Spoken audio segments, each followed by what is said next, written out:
बिस्मिल्लाहिर्रहमानिर्रहीम, अस्सलामुअलैकुम, good morning. 24/9 की तरफ से मैं हूँ सीमा हाशमी और जो आज ईद मना रहे हैं उन सबको ईद बहुत बहुत मुबारक। बिल्कुल, और हम ये उम्मीद करते हैं कि जिस तरह से पूरी दुनिया में ईद जहाँ जहाँ पर ममालिक में मनाई जा रही है वहाँ पर खैर आफियत से गुजरेगी। SOPs के साथ साथ इसके साथ साथ लाहौर और कराची और दीगर शहरों में बारिशें खूब हो रही हैं। मानसून की बड़ी ज़बरदस्त एक मेरे ख्याल में जो सिलसिला है वो आगाज़ उसका हो चुका है, लेकिन हम उम्मीद करते हैं कि इसके साथ साथ जहाँ बारिश हो रही है वहीं पर लोग एहतियात करें, क्योंकि बारिश का पानी जहाँ पर खड़ा होता है वहाँ पर करंट लगने के वाक़यात भी बहुत से रूनुमा हो रहे हैं। बिल्कुल, बहुत से वाक़यात रूनुमा होते हैं। फ़िलहाल ये मनाज़र हम आपको दिखा रहे हैं कराची, लाहौर और मुख्तलिफ़ जगहों के, जहाँ पर जलथल एक हो गया। लाहौर भी नशीबे इलाके ज़ेर आब आ गए। ऑब्वियसली जब बारिश होती है तो पानी खड़ा हो जाता है। कराची का अगर जिक्र करें तो गुलिस्तान जौहर, शाहराह फैसल, कोरंगी, डिफेंस, क्लिफ्टन और दीगर इलाकों में मुसलसल रिमझिम जारी है और मौसम बेहतर हो गया। लेकिन इस बारिश के बाद जो हब्स हो जाता है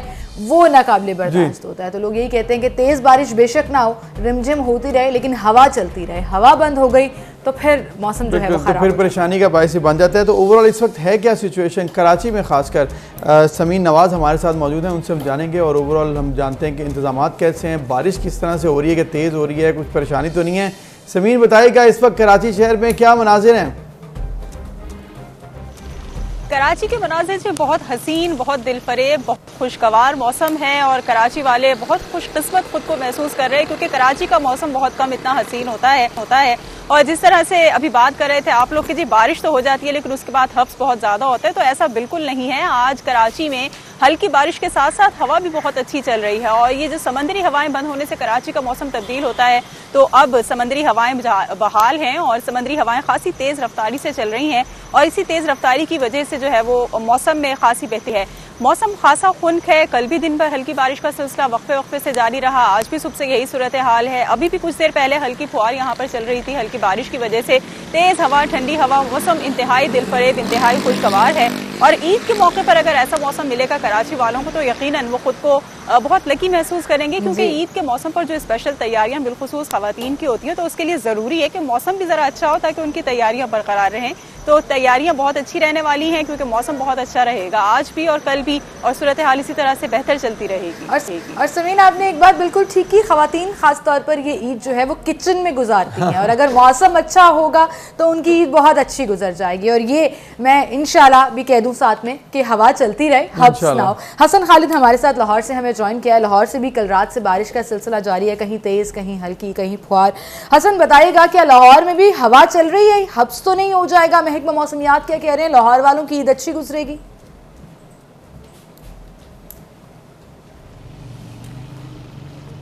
जी हाँ सीमल, कराची की तरह लाहौर शहर में भी लाहौरियों की ईद जो है वो अब अच्छी गुजरने वाली है, क्योंकि मूसलाधार बारिश का सिलसिला जो है वो गुज़श्ता 3 घंटे से जारी है और बारिश के पेश नज़र मौसम जो है वो इंतहाई दिलफरेब हो चुका है। और अच्छी बात ये है कि हवा भी चल रही है और ठंडी हवाएं चलने से जो गुज़श्ता 2 रोज़ से हम हब्स और गर्मी की एक कैफियत देख रहे थे उसमें काफ़ी हद तक कमी हो चुकी है और जो शहरियों के मुरझाए चेहरे थे वो भी खुशी से खिलखिला उठे हैं, क्योंकि इस वक्त शहर में तकरीबन 15 से 20 किलोमीटर फ़ी घंटा की रफ्तार से ठंडी हवाएं चल रही हैं और वक्फे से कभी तेज़ और कभी हल्की बारिश का सिलसिला भी जारी है, जिसने शहर के मौसम को मज़ीद रंगीन और दिलफरेब बना दिया है। और बारिशों के इस सिलसिले को मौसम के माहिरीन के मुताबिक ये कहा जा रहा है कि ये सिलसिला आज तो दिन भर जारी रहेगा ही, लेकिन ईद के रोज़ भी बारिश होने का इम्कान ज़ाहिर किया गया है, जिससे ये नवीद मिली है लाहौरियों को कि शहरियों की ईद जो है वो भी अच्छी गुजरने वाली है। और खुशी की बात यह है कि ये जो बारिश हो रही है ये हब्स वाली बारिश नहीं है, क्योंकि ये पूरे शहर के अंदर मूसलाधार बारिश जो है वो हो रही है, जिससे हवा भी चल रही है और मौसम जो है वो इंतहाई खुशगवार है। और आइंदा 24 घंटों के दौरान मौसम का हाल बताने वालों ने ये कहा है कि शहर लाहौर में वक्फे से बारिश का सिलसिला जो है वो यूं ही जारी रहेगा। बारिश का सिलसिला जारी रहेगा और ये सिलसिला जो है वो आइंदा चंद रोज़ के लिए सकता है। बहुत शुक्रिया समीन नवाज़ और हसन खालिद आप दोनों का। और हम ये दुआ कर रहे हैं कि जहाँ पर बारिश तो हो लेकिन उसके साथ साथ परेशानी लोगों के लिए ना आए, क्योंकि ईद के दिन है तो हम दुआ करते हैं कोई किसी किस्म का हादसा ना हो। 2-3 तरह की होती है। एक तो जैसे आपने हादसात का जिक्र कर दिया, वो करंट लगने के हों या बोसीदा इमारतें गिर जाती हैं, अल्लाह ताला सबको अपने अमान में रखे। फिर परेशानी नशेबी इलाके ज़ेर आब आ जाने से भी आ जाती है। फिर परेशानी इसलिए भी आ जाती है कि ईद के दिन बारिश हो रही होगी, साथ ही कुर्बानी भी हो रही होगी, फिर गोश्त देने जाना होगा वगैरह सामान भी। लेकिन मेरे ख्याल से कलेक्टिव अगर दुआ की जाए तो मौसम अच्छा ही रहे, और अगर बारिश होनी है और अच्छा रहना है मौसम तो ये भी ठीक है। एनीवेज जी, वे मूविंग ऑन और हम चलते हैं अपनी टॉप स्टोरीज की तरफ और देखते हैं आज प्रोग्राम का रनडाउन क्या रहेगा। सबसे पहले जी, दस्तयाब शवाहिद की बिना पर अफगान सफ़ीर की बेटी को अगवा किए जाने का तासुर गलत है। लड़की जहाँ जहाँ गई वो सारी CCTV फुटेज मौजूद। अफगान हुकूमत तहकीकाती टीम को पाकिस्तान भेजे, मज़ीद मामला सामने आ जाएंगे। शाह महमूद कुरैशी ने प्रेस कॉन्फ्रेंस में ऐसा कहा है। और आज प्रोग्राम में हम डिस्कस करेंगे आज़ाद कश्मीर के इलेक्शंस, जिसमें मरीम नवाज ने कहा है कि इलेक्शन चोरी हुआ तो नताइज नहीं मानेंगे, कश्मीरियों को शहराए दस्तूर पहुंचने की कॉल देंगे। उन्होंने कहा कि सरदार तनवीर ने सरकारी अफसर को 1 अरब रुपए की रिश्वत दी तो सोचें इमरान खान को कितनी दी होगी। और फिर बड़ी ईद, बड़ी जिम्मेदारियां, ज़िले इंतजामिया और वेस्ट मैनेजमेंट का ईद उल अज़हा पर सफाई सुथराई का क्या प्लान है, इस पर आज प्रोग्राम में करेंगे तफसीलन बात। और एक और मैच, एक और उम्मीद, क्या पाकिस्तान इंग्लैंड टीम को हरा सकेगा? आज होगा ये फैसला। ग्रीन शर्ट्स और इंग्लिश टीम के दरमियान तीसरा और आखिरी T20 मार्का जो है वो आज खेला जाएगा। जी, तो ये थी टॉप स्टोरीज। और सबसे पहले हम बात करेंगे एक बहुत अहम इशू जो कि अफ़गानिस्तान और पाकिस्तान के दरमियान ताल्लुकात के हवाले से है, और उसमें जो इस वक्त सिचुएशन है कि अफ़गान सफ़ीर की बेटी के अगवा के मामले पर कल एक अहम प्रेस कॉन्फ्रेंस हुई है, और उसमें ये कहा गया है IG इस्लामाबाद पुलिस की जानिब से जो कि काजी जमील साहब हैं, उन्होंने दावा किया है कि तफ्तीश में लड़की का अगवा और तशद्दुद साबित नहीं हो सका। और सारी CCTV फुटेज उन्होंने कहा कि मिल गई, और करीबन 7 घंटे की ये फुटेज जो है वो 5 मुख्तलिफ टीमों ने मॉनिटर की है। हमने जो शवाहिद इकट्ठे किए हैं कि लड़की कहाँ कहाँ गई, वापस कैसे आई, कहीं पर भी अगवा या तशद्दुद का कोई भी वाक़या जो है वो पेश नहीं आया इस इन्वेस्टिगेशन के मुताबिक। तो इसका मतलब कि शेख रशीद जो कह रहे थे, वज़ीर दाखिला जो कह रहे थे कि अगवा हुआ ही नहीं है, हमने सिर्फ उनके कहने पर मुकदमा दर्ज किया था, वो भी अब सामने आ गया है। लेकिन इसमें फर्दर इन्वेस्टिगेशंस क्या होती हैं या फर्दर क्या चीज़ें सामने आती हैं, क्योंकि ऑब्वियसली जिनके कहने पर मुकदमा दर्ज किया, जो मुद्दई हैं, जो सफ़ीर की बेटी हैं, उनका बयान भी बड़ा इंपॉर्टेंट होगा। वो इस साइड से क्या कहते हैं, अब देखते हैं कि इस पे फर्दर इन्वेस्टिगेशंस होती हैं या सफ़ीर वापस चले जाते हैं जो बुलवा लिए गए। इसके साथ साथ कल प्राइम मिनिस्टर की बड़ी एक इंपॉर्टेंट मीटिंग भी हुई है, और खलील जैद से उन्होंने जो मुलाकात की, पाकिस्तान और अफगानिस्तान के ताल्लुकात और मौजूदा सूरत हाल के ऊपर जो गुफ्तगू हुई, उसमें भी बड़ी अहम पेशरफ्त हुई है और पाकिस्तान के मस्बत इमेज को उजागर भी किया गया। इन तमाम चीज़ों पर हम बात करेंगे। सीनियर एनालिस्ट अंजुम रशीद साहब हमारे साथ मौजूद हैं। अस्सलाम वालेकुम अंजुम साहब। अल्हम्दुलिल्लाह, बिल्कुल। अंजुम रशीद साहब, बहुत शुक्रिया, आपने वक्त दिया। जैसे कि ये मामला इस वक्त तो अफगानिस्तान पाकिस्तान के दरमियान रीजनल पॉलिटिक्स तो एक जानिब चल रही थी अमेरिका के जाने के बाद, लेकिन ये जो अफगानिस्तान के हवाले से जो अफगान सफ़ीर की बेटी का अगवा का मामला है, उस पर जो तहकीकात हुई हैं, पाकिस्तान ने बड़े ओपनली कह दिया जी कि हमने तहकीकात कर ली हैं, CCTV कैमरे शवाहिद मौजूद हैं, ऐसा कोई वाक़या पेश नहीं आया, लेकिन अफगानिस्तान के जो अमला है वो सारा चला गया। कैसे देखते हैं आप इस तमाम इशू को? अच्छा, पाकिस्तान और अफ़गानिस्तान के जो ताल्लुकात हैं वो नॉर्मल ताल्लुकात नहीं हैं। आमतौर पर मुल्कों के दरमियान इस तरह के ताल्लुकात नहीं होते कि अफ़गानिस्तान ने अभी ताशकंद में जो है अफ़गानिस्तान के सदर ने वज़ीर आज़म इमरान खान की मौजूदगी में पाकिस्तान पर इल्ज़ाम आयद किया था कि अफ़गानिस्तान के अंदर जो तशद्दुद कर रहे हैं उनकी पाकिस्तान हिमायत कर रहा है। इस पर जो है वो इमरान खान ने वाज़ेह किया कि हम ऐसा नहीं कर रहे, लेकिन ये एक गैर मामूली ताल्लुकात हैं। अब अफ़गान सफ़ीर की बेटी ने जो है इल्ज़ाम आयद किया है कि उसे अगवा किया गया, उस पर तशद्दुद किया गया, जबकि हमारी इन्वेस्टिगेशन ये कह रही है कि उसे अगवा नहीं किया गया और उसे तशद्दुद नहीं किया गया। तो ये पॉसिबल है कि अफ़गान सफ़ीर की बेटी भी दुरुस्त कह रही हो और हमारी तहकीकात भी गलत ना हो, क्योंकि इसका मतलब एक तो अफ़गान जो सफ़ीर हैं उनके बारे में ये सोचा जा सकता है कि वो पाकिस्तान के अंदर जो कोई जासूसी का काम भी कर रहे हो। उसकी ये कैसे हो सकता है? दोनों स्टांस ठीक हों, आपके पास इन्वेस्टिगेशंस हैं, प्रूफ्स हैं, IG कह रहे हैं, शाह महमूद कुरैशी कह रहे हैं कि हमारे पास ऐसे कोई सबूत नहीं मिले, तो फिर आप कैसे कह सकते हैं कि उनकी बेटी ठीक कह रही हो? हाँ, देखिए ना कि जो अफ़गान सफ़ीर की बेटी है वो अपनी गाड़ी के बगैर एक प्राइवेट गाड़ी पे, टैक्सी पे, ऊबर पे, किराए पे गाड़ी लेके जो है वो बाहर निकली है। ये गैर मामूली बात है, क्योंकि सफ़ीर की बेटी या सफ़ीर की फैमिली या सफ़ीर का ख़ानदान या सफ़ीर खुद जो है, एक दफ़ा नहीं, एक दफ़ा नहीं, 6 दफ़ा 5 दफ़ा गाड़ी चेंज की है टैक्सी। हाँ, इसका मतलब तो कुछ है, दाल में काला है ना, कि भाई 6 दफ़ा गाड़ी तब्दील करने की क्या ज़रूरत थी। अगर सफ़ीर की बेटी ने किसी के घर जाना था तो एक तो उसे किराए की गाड़ी इस्तेमाल नहीं करनी चाहिए, बड़ा सेंसिटिव सफ़ीर की बेटी है। दूसरी ये कि उसके पास अपनी गाड़ी जो है वो उसे छोड़ सकती थी। और तीसरी बात ये कि अगर उसे कहीं जाना था तो वो सीधी जाती और वापस आती। ऐसा नहीं है। इसका मतलब यह है कि सफ़ीर जो है वो पाकिस्तान के अंदर किसी ऐसी कार्रवाई में मुलविस है जिसको अफशा जिस पर जो है कुछ गौर हो रहा है या जिसकी इन्वेस्टिगेशन हो रही है। और एक मुमकिन है कि अफगान सफ़ीर पाकिस्तान में और इस्लामाबाद में जो है वो जासूसी का, स्पाइंग का कोई काम अपनी बेटी से ले रहा हो और उस काम के दौरान वो आप कुछ भी कह सकते हैं, लेकिन अगवा तो साबित नहीं हो सका। इसका मतलब कि उसकी बेटी का दावा गलत था।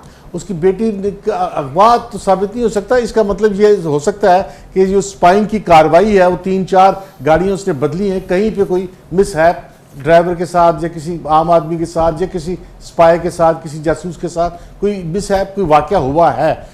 और लेकिन ऐसा नहीं हुआ अगवा करके कोई ले गया हो, तो लेकिन तो वाकया हुआ है। अब तो देखिएगा ड्राइवर्स के बयान भी सामने आ रहे हैं। जो ड्राइवर्स हैं जिन्होंने कहा है और उनके मुताबिक उन्होंने खुद कहा कि मुझे ड्रॉप कर दो, घर गुजर गया, वहाँ पर उतरी नहीं, आगे चले जाकर उतरी। इन्वेस्टिगेशन में जवाबात सही नहीं दे रही हैं, कह रही मेरी मर्जी, मैंने डाटा डिलीट कर दिया, मेरी मर्जी, मैं जहाँ मर्जी उतरूँ। मतलब ऐसे अगवा में तो नहीं होता ना, अगवा में तो आपकी मर्जी नहीं चलती। इसके अलावा ये मामला कि यहाँ पर वो है नहीं है, आपने अगर इन्वेस्टिगेशन के दौरान आपने शामिल तफ्तीश होना है, मामला को देखना है, गवाही देनी है, तो आपको यहाँ होना चाहिए। सब यहाँ से चले गए हैं तो इसका मतलब ये नहीं कि इल्ज़ाम लगा के भाग गए। नहीं, बात बहुत सादा और सिंपल बात नहीं है। बात कोई कॉम्प्लिकेटेड है, कोई पेचीदा बात है कि ये एक तो वही बात ये कि ये जिस तरह से बाहर गई हैं और 3-4 दफ़ा इन्होंने टैक्सी बदली है, किराए पे गाड़ी ली है, अपनी गाड़ी इस्तेमाल नहीं की है, तो इसके मतलब कुछ ऐसी चीज़ें वाक़या हैं जो वो खुद बयान नहीं करना चाहती और शायद कुछ हम भी बयान ना करना चाहते हो। कुछ वाक़या ऐसा हुआ है जो दोनों तरफ जो है जो छुपाना चाह रहे हैं। कुछ चीज़ें जो है वो कुछ अरसे बाद क्लियर हो जाएंगी कि असल वाकया क्या है, और शायद क्लियर ना भी हो, क्योंकि बहुत सी नेशनल सिक्योरिटी की ऐसी बातें होती हैं जो क्लियर नहीं की जाती। लेकिन ये बात तो अब सामने आ चुकी है कि इन्वेस्टिगेशन में ना तशद्दुद ना अगवा कुछ साबित नहीं हो सका। मजीद क्या इन्वेस्टिगेशन हुई है वो ऑब्वियसली अगर नेशनल सिक्योरिटी के ज़ुम्रे में आती है तो वो उसको ओपन नहीं भी करेंगे। लेकिन एक और मामला जो कल से बहुत ज़्यादा सर उठा रहा है अंजुम रशीद साहब, फ़ोन हैकिंग का। इजरायली एक सॉफ्टवेयर इस्तेमाल किया गया और फिर उसके बाद भारत ने ये किया। पाकिस्तान के प्राइम मिनिस्टर समेत बहुत से लोगों के फ़ोन हैक होने का इंकशाफ हुआ है। फवाद चौधरी कहते हैं अभी इसमें मजीद फर्दर डिटेल्स नहीं आई कि हैक होने में वो कामयाब हुए या नहीं हुए।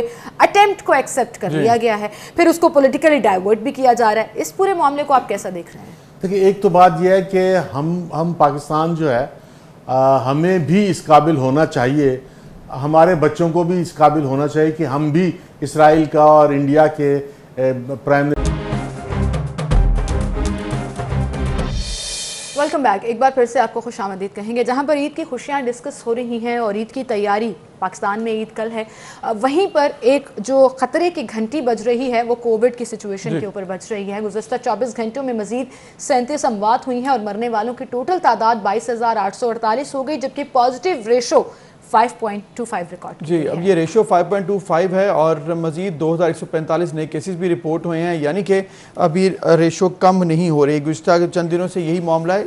इसकी वजूहात क्या हैं, किस तरह से गवर्नमेंट इसको देख रही है, क्या प्लान्स बनाए हैं ईद के हवाले से, और फिर ईद के बाद क्या मॉनिटरिंग किस तरह से की जाएगी। डॉक्टर नौशीन हामिद साहिबा पार्लिमानी सेक्रेटरी हेल्थ हमारे साथ मौजूद हैं, उन्हें हम खुशामदीद कहते हैं। डॉक्टर साहब बहुत शुक्रिया, आपने वक्त दिया। डेल्टा वायरस और फिर कोरोना वायरस, मतलब डेल्टा वेरिएंट जो है इसकी वजह से केसेस दोबारा बढ़ गए हैं। क्या सिचुएशन है इस वक्त एनसीओसी और गवर्नमेंट किस तरह से इसको देख रही है? जी देखें, बिल्कुल इस वक्त जो हमारे पास केसेस हैं उनमें तकरीबन जो हमने देखा है में 70% केसेस जो हैं वो डेल्टा वेरिएंट के हैं। और डेल्टा वेरिएंट वो है जिसकी ट्रांसमिसिबिलिटी बहुत ज़्यादा है, यानी ये बहुत तेज़ी से फैलता है। अगर दूसरा वायरस एक शख्स जो है वो 2 से ढाई लोगों को इन्फेक्ट करता था, उसकी परसेंटेज ये आती थी, तो डेल्टा जो है वो तकरीबन 4 लोगों को एक बंदा जो है वो उसको फैलाता है जी। तो इसकी चूंकि फैलाव बहुत आसानी से होता है, तो मगर इसका रोकथाम भी जो है वो भी उसी तरीके से ही होती है और वो उतनी इफेक्टिव होती है जो SOPs हैं कि अगर हम मास्क का इस्तेमाल करें और सोशल डिस्टेंसिंग करें और जो गैर ज़रूरी इज्तिमात हैं उनसे परहेज करें, तो इसका फैलाव भी उतना आसानी से रुक भी सकता है। तो सिर्फ इस वक्त ज़रूरत इस चीज़ की है कि जो हुकूमत ने हदायत दी हैं, जो SOPs इशू की हैं, उनके ऊपर स्ट्रिक्टली जो है वो लोग अमल दरामद करें। और इस वक्त हुकूमत ने भी उसकी स्ट्रिक्ट इम्प्लीमेंटेशन के लिए जो है वो लोकल इंतजामिया को भी मुतहर्रिक किया हुआ है। जो हॉटस्पॉट्स हैं वहाँ पर फौज से भी मदद ली गई है। और जिस तरह से आपने देखा होगा कि मुख्तलिफ जगहों पे दुकानें सील भी की जा रही हैं, रेस्टोरेंट्स भी सील किए जा रहे हैं, फाइन्स भी हो रहे हैं। तो कोशिश यही है कि ये स्ट्रिक्ट इम्प्लीमेंटेशन SOPs की हो और इसके साथ साथ वैक्सीनेशन के अमल को तेज किया जाए। बिल्कुल सही डॉक्टर साहिबा, लेकिन आपको याद होगा कि कभी ऐसे नहीं होता है कि आपने इंतजामिया को मुतहरिक कर दिया, लोगों को SOP बता दी और उन्होंने फॉलो कर ली है। हमेशा लॉकडाउन या स्मार्ट लॉकडाउन की पॉलिसीज जो हैं वो अपनाई गई हैं जब से ये कोविड आया है। और डेल्टा वेरिएंट तो हम देखते हैं कि हमारे हमसाए मुल्क में कितनी तबाही मचा कर आया है। और कहीं ये भी डिस्कस किया जा रहा था कि शायद Eid mid of the week आ रही है, तो शायद इस पूरे हफ्ते को इस्तेमाल करते हुए स्मार्ट लॉकडाउन टाइप एक चीज लाई जाए जिसमें दोबारा से इसके फैलाव को रोका जा सके। लेकिन ऐसा नहीं हुआ। आप कराची में देख लें रेशो किस तेजी से बढ़ रही है। 92% जो है वो डेल्टा वेरिएंट है जो पॉजिटिव आ रहे हैं। प्रिएम्प्टिव तौर पर कुछ ऐसा स्टेप नहीं ले लेना चाहिए था गवर्नमेंट को? देखिए, गवर्नमेंट ने बिल्कुल स्मार्ट लॉकडाउन्स तो कुछ अरसे से शुरू कर दिए हैं। जो हॉटस्पॉट्स हैं वहाँ पे स्मार्ट लॉकडाउन्स तो ऑलरेडी हो रहे हैं। और बाकी भी जिस तरह से सिंध के अंदर चूंकि इसका फैलाव ज्यादा था, वहाँ पे ट्रांसपोर्ट के ऊपर भी आपने देखा 50% वहाँ पे कर दी गई थी। इंडोर डाइनिंग जो है वहाँ पे फौरी तौर पे बंद कर दी गई थी। इसी तरह दूसरे स्टेप्स भी लिए जा रहे हैं और तमाम जगहों पे जहाँ पर जरूरत के मुताबिक जिस तरह से रिक्वायरमेंट होती है उसी तरह से जो है कोशिश की जा रही है कि हम लोग SOPs के ऊपर ज्यादा से ज्यादा अमल करें और जहाँ पर पाबंदियां लगाने की जरूरत है वहाँ पे लगा भी रहे हैं। सही। लेकिन डॉक्टर साहब, जो उम्मीद तौर पर जिस तरह सिमल ने कहा कि ये वीक का तो बड़ा आसानी से किया जा सकता था कि एक चेन को तोड़ने के लिए, कि जिस तरह से गिलगित में या नॉर्दर्न एरियाज में और सिंध में केसेस बढ़ रहे हैं, लोग निकल रहे थे नॉर्दर्न एरियाज में। एग्जैक्टली। तो ये ईद की छुट्टियों में लोग घरों में रहते, थोड़ा सख्त लॉकडाउन लगा दिया जाता ताकि लोग घरों में महदूद रहते, तो उससे उससे चेन रुक जाती। देखिए जी, टूरिज्म तो बहुत सारी जगहों के ऊपर ये 10 दिन के लिए बंद कर दिया गया है। और जहां पर एंट्री है उसके लिए आप देखें कि ज्यादातर इन तमाम एक्टिविटीज जो हैं जिसकी इजाजत भी दी गई है वहाँ पे वैक्सीनेशन सर्टिफिकेट दिखाना लाजमी करार दे दिया और उसको लोकल इंतजामिया खुद भी मॉनिटर कर रही है। जो भी पब्लिक प्लेसेस हैं जो जहाँ पर जाना है या कोई अगर शादी के फंक्शंस हैं या दूसरे, तो वहाँ पर आपको इवन होटल्स में एंट्री के लिए, ट्रैवलिंग के लिए, हर जगह के लिए वैक्सीनेशन सर्टिफिकेट जो है उसको लाजमी करार दे दिया गया है। तो क्योंकि अब एक हमारे कोई 2.25 करोड़ के करीब लोग जो है वो वैक्सीनेट हो गए हैं और मजीद भी से इंशाल्लाह ताला होते जा रहे हैं, तो अब ये पाबंदियों के साथ साथ जो है वो वैक्सीनेशन सर्टिफिकेट दिखाना जो है वो लाजमी करार दे दिया गया है कि आप किसी टूरिज्म की जगह पे भी नहीं जा सकते अगर आपके पास अपनी वैक्सीनेशन सर्टिफिकेट नहीं होगा। तो मैं उम्मीद करती हूँ कि लोग जल्द से जल्द अपने आप को वैक्सीनेट करवाएं ताकि हम नॉर्मल जिंदगी की तरफ वापस। आपकी बात ये बिल्कुल ठीक है कि वैक्सीनेशन लगवाने की जिम्मेदारी जो है वो सबसे पहले ऑप्ट करनी चाहिए और अपनी जिम्मेदारी निभानी चाहिए। डॉक्टर साहिबा, इस ईद पे आपको पता है कि गैदरिंग्स भी होती हैं, फैमिली गैदरिंग्स होती हैं। ये ईद थोड़ा उस तरह की फेस्टिविटी है। क्या NCOC या गवर्नमेंट ये एक्सपेक्ट कर रही है कि ईद के बाद रेशो जो 5.25 है और ज्यादा बढ़ सकती है? देखिए जी, इसका बहुत हद तक लोगों के रवैयों के ऊपर डिपेंड करेगा। अगर लोग जिम्मेदारी को अपना समझेंगे तो मैं समझती हूँ कि घरों में ज़ाहिर जो लोग वैक्सीनेट हो चुकी हुई हैं, जो फैमिलीज, वो अगर अपनी गैदरिंग्स करती भी हैं तो उसमें कोई हर्ज नहीं है। असल इशू वहाँ पर है जहाँ वैक्सीनेशन नहीं हुई है। तो वो लोगों को ज़्यादा एहतियात की ज़रूरत है और इज्तिमात से उनको बचना चाहिए। सोशल जो है वो इस वक्त बहुत अहम है क्योंकि जब तक वैक्सीनेशन जो है वो हमारा टारगेट है 7 करोड़ लोगों का हर्ड इम्यूनिटी अचीव करने, जब तक वो नहीं होता तब तक हमारे पास ये सोशल डिस्टेंसिंग और मास्क जो है इसके अलावा और कोई चॉइस नहीं है। बिल्कुल सही। डॉक्टर साहब, जाते जाते अगर आप बता सकें कि इस वक्त ओवरऑल सिचुएशन कैसी है वैक्सीन के हवाले से? लोगों के सवाल होते हैं कि जब जाते हैं कहीं पर वैक्सीन नहीं अवेलेबल होती, कुछ ऐसे भी सेंटर्स हैं कि कह रहे हैं आ रही हैं, तो ये जो रिपोर्ट्स आ रही हैं इसको कैसे मैनेज किया जा रहा है और कितने दिन में आपको लग रहा है कि तमाम पाकिस्तान के सेंटर्स में वैक्सीन अवेलेबल होगी? देखिए जी, इस वक्त वैक्सीन की किसी किस्म की कोई शॉर्टेज नहीं है। आप देख रहे होंगे कि डेली हर ऑल्टरनेट डे के ऊपर जो है हमारे पास वैक्सीनेशन की कंसाइनमेंट्स पहुंच रही हैं। कल भी हमारे पास आई थी, आज भी लैंड कर रही हैं। तो वैक्सीनेशन इस वक्त वाफिर मिकदार में मौजूद है और मैं समझती हूँ कि उसकी चेन है वो भी बिल्कुल है और हर जगह पे जो है वो वैक्सीन पहुंच रही है, सेंटर्स के ऊपर मौजूद है। पिछले महीने थोड़ी सी डिस्ट्रप्शन आई थी, मगर उसके बाद अब ये प्रॉब्लम कहीं पर भी फेस नहीं कर रहा, वैक्सीन मौजूद है हर जगह। बिल्कुल सही, बिल्कुल सही। डॉक्टर साहिबा आपका बहुत शुक्रिया। और गवर्नमेंट अपना काम कर रही है जी, वैक्सीन सेंटर्स पर अवेलेबल है। आपने और मैंने अपना काम करना है। इनफैक्ट मैंने तो कर ली है, मैंने वैक्सीन लगवा ली है, आपने भी कर ली है। और जिन लोगों ने नहीं किया, प्लीज सोचिए कि क्या हेल्थ से बढ़कर भी कुछ है। जाएं, जाकर वैक्सीन लगवाएं, ना सिर्फ अपने आप को कोरोना वायरस से बचाएं बल्कि अपने इर्द गिर्द के लोगों को भी बचाएं। अभी एक ब्रेक लेते हैं, फिर मिलते हैं।